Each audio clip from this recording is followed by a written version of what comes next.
Bonjour, donc aujourd'hui on va parler de apprendre par cœur. Donc très souvent les enfants en primaire ils ont des mots à apprendre par cœur. Donc c'est assez compliqué parce que des fois ils arrivent à force de répéter à les apprendre et puis le lendemain ils les savent plus. Donc il y a beaucoup d'enfants qui fonctionnent comme ça. Moi personnellement je m'excuse auprès de tous les gens qui me donnent leur nom et leur prénom.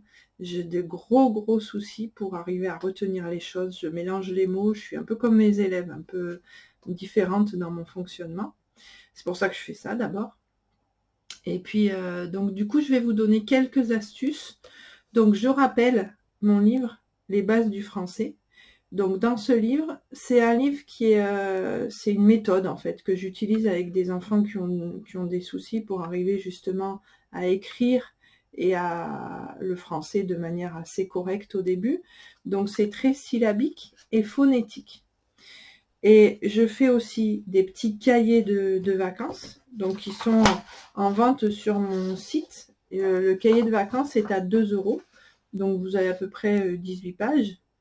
Vous achetez le PDF sur mon site et vous recevez le PDF, vous n'avez plus qu'à l'imprimer chez vous. Je trouve que c'est bien parce qu'au moins vous pouvez imprimer les choses qui sont importantes et répéter, voilà, les choses où votre enfant a des problèmes, vous pouvez les réimprimer. Donc vous avez quelque chose de vierge qui peut compléter. Donc ça se présente comme ça.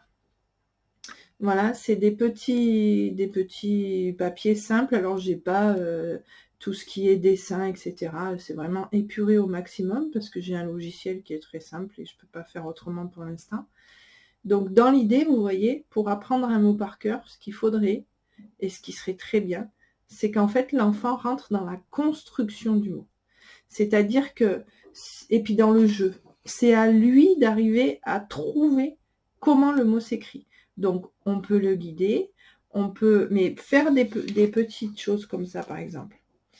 Ces mots fléchés, donc ici il y a marqué, il y a un dessin d'un parapluie, nous protège de la pluie au pluriel. Donc c'est le 1. Et l'enfant doit arriver à écrire parapluie ici au pluriel. Du coup, il va penser à mettre un S. Donc ça, c'est dans les fiches des exercices, hein, des PDF, des fiches d'exercices. Et je trouve que apprendre en faisant en sorte que l'enfant soit acteur et comprenne le fonctionnement, c'est bien. Il y a plein d'astuces dans ce livre de français. Le B, le P et le M n'aiment pas du tout le N, ils sont fâchés.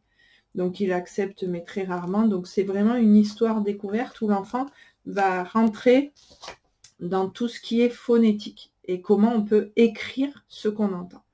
Donc c'est valable pour beaucoup de choses. Apprendre par cœur bêtement, ça sert à rien. Ça ne dure pas dans le temps, c'est-à-dire que très vite l'enfant oublie ce qu'il a appris, et c'est valable pour des formules, c'est valable pour des terminales. Il faut vraiment comprendre à quoi sert la formule ou comment on écrit le nouveau mot par rapport aux règles d'accord, de son, etc. Et après seulement, voilà, on le retient. Voilà. Bonne journée.